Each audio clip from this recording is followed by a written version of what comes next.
मित्रांनो, आपल्या देशात झेंजी नाही आहेत. बहुतांशी जे आहेत ना, ते झेंजी नाही आहेत. ते युवक आणि युवती आहेत. युवक जे नुकतेच यौवनात आलेले आहेत, असे ते युवक आणि युवती.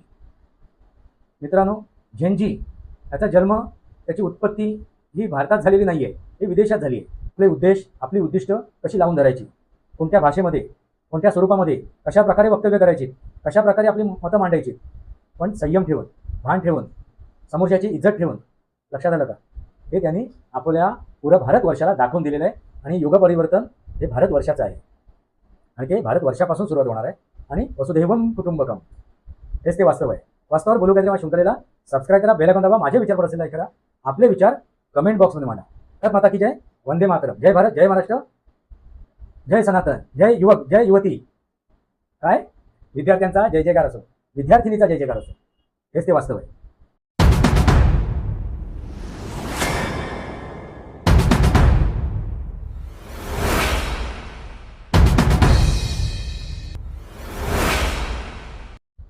नमस्कार मित्रांनो, वंदे मातरम.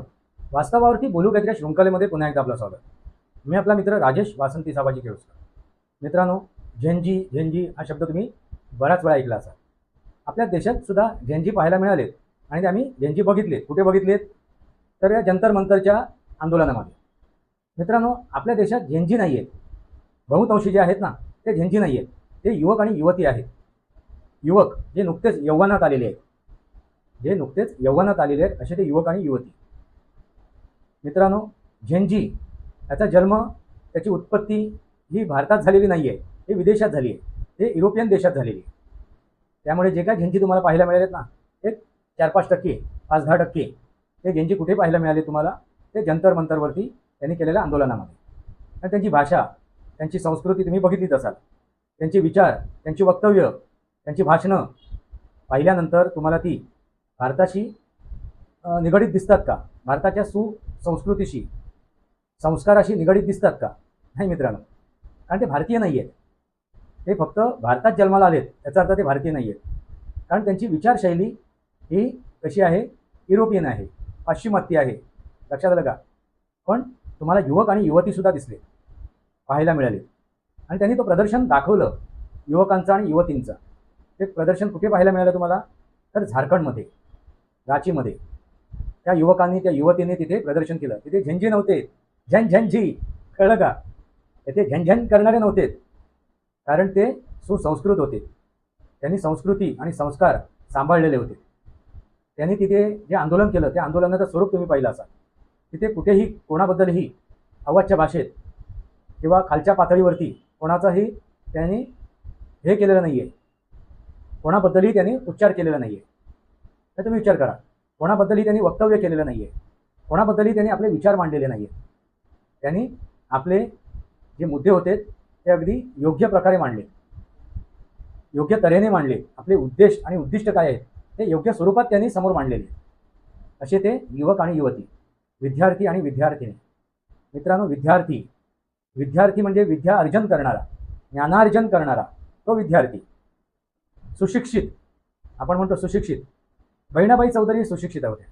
मी बऱ्याच वेळा त्याचा उल्लेख केलेला आहे. कारण सुशिक्षित म्हणजे पदवीधर नव्हे.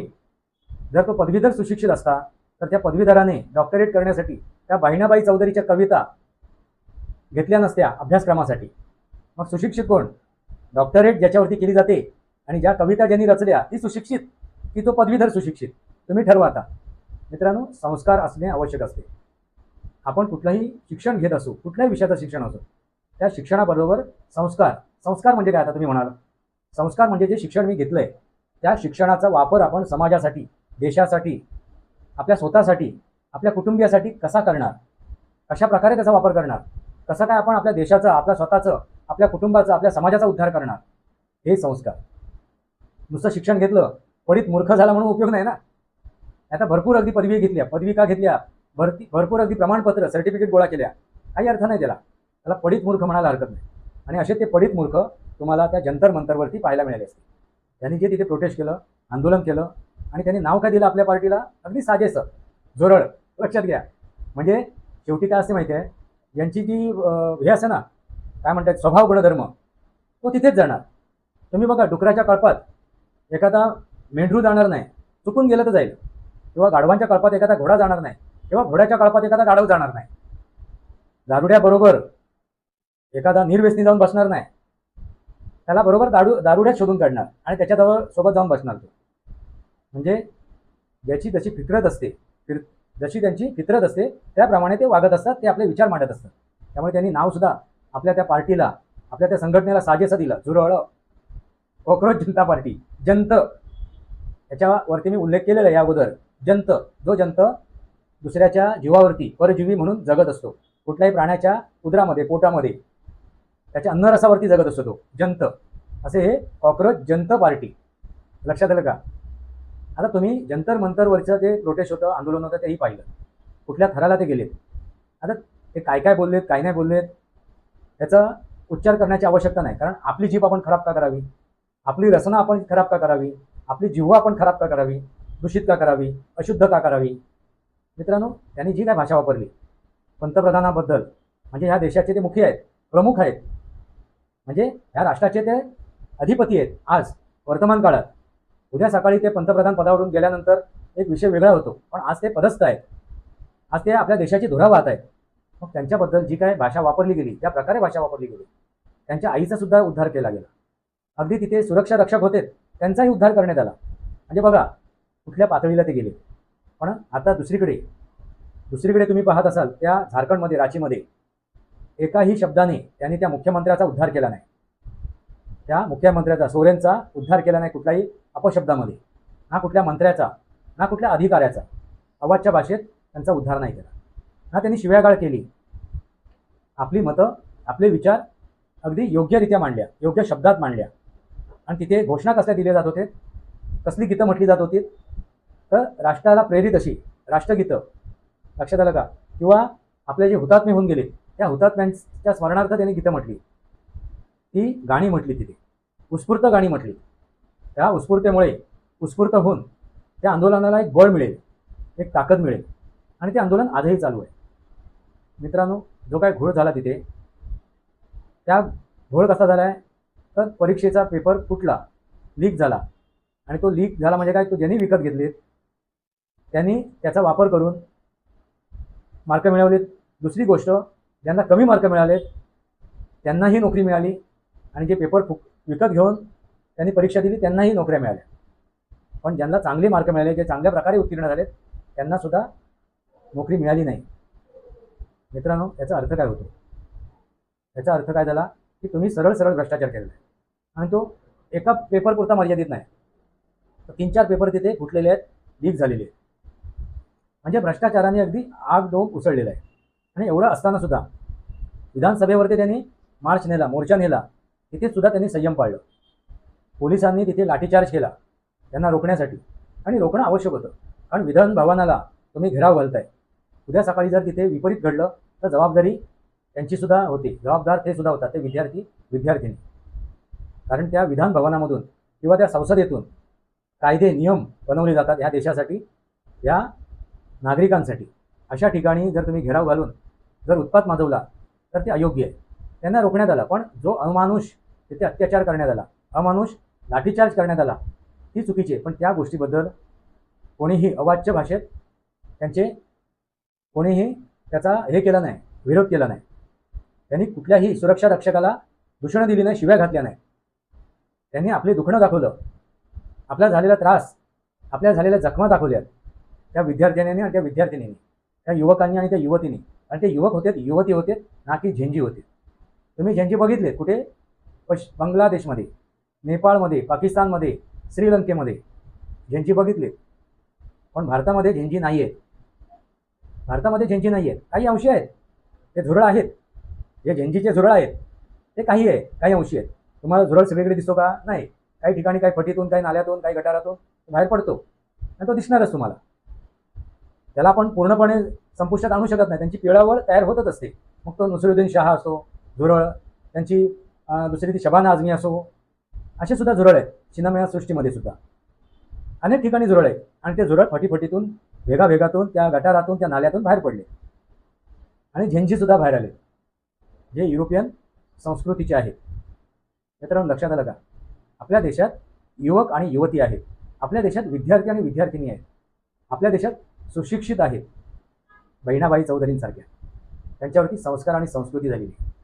लक्षात आलं का काय फरक आहे त्या झारखंडच्या त्या आंदोलनामध्ये आणि जे षडयंत्र रचून पूर्वनियोजित कट कारस्थान रचून केलेलं त्या जंतर मंतरवरचं आंदोलन, त्याच्यातला जमीन आसमानचा फरक तुमच्या लक्षात आला असेल.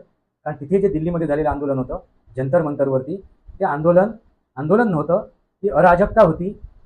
ते देशाला अराजकतेकडे घेऊन जाणारं होतं. तिथे उपस्थित असलेले हजारो म्हणजे 2-2,500 म्हणजे 2,800 गुन्हेगार त्याच्यात सामील होते, अतिरेकी त्याच्यात सामील होते.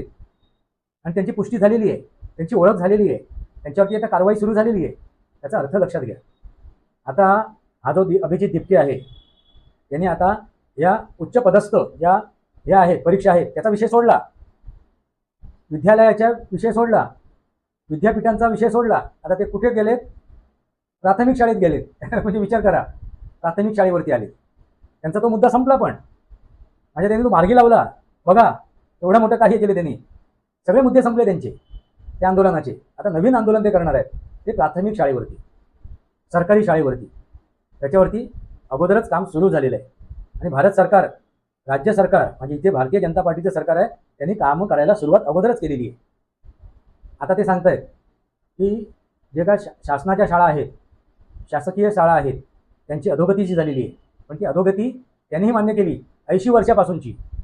त्या झुरळांनी, अभिजित दिपकेनी ती मान्य केली 80 वर्षापासूनचं. मग या 80 वर्षामधले 14 वर्ष बाजूला कर बाबा, आणि ते बाकीचे जे काय आहेत तुझ्या मते वर्ष, त्यांचा जाब विचार ना तुमच्या चट्ट्यापट्ट्यांना, तुमच्या त्या काय मालकांना आहेत ना, राहुल गांधी असो किंवा ते अखिलेश यादव असो किंवा तो अरविंद केजरीवाल असो, त्यांना विचारा ना, ते प्रश्न विचारा त्यांनी काय केलं. ते अरविंद केजरीवालने दिल्लीत काय केलं, पंजाबमध्ये काय केलं, पंजाबमधल्या अशा सरकारी शाळेचा काय त्यांनी उद्धार केला, प्रश्न विचार. आणि तुम्ही त्यांचेच चट्टेबट्टे आहात. मित्रांनो, शेवटी कुठेतरी कळत नकळत ओठावर येते. आणि ते ओठावर आलं 80 वर्षाचं.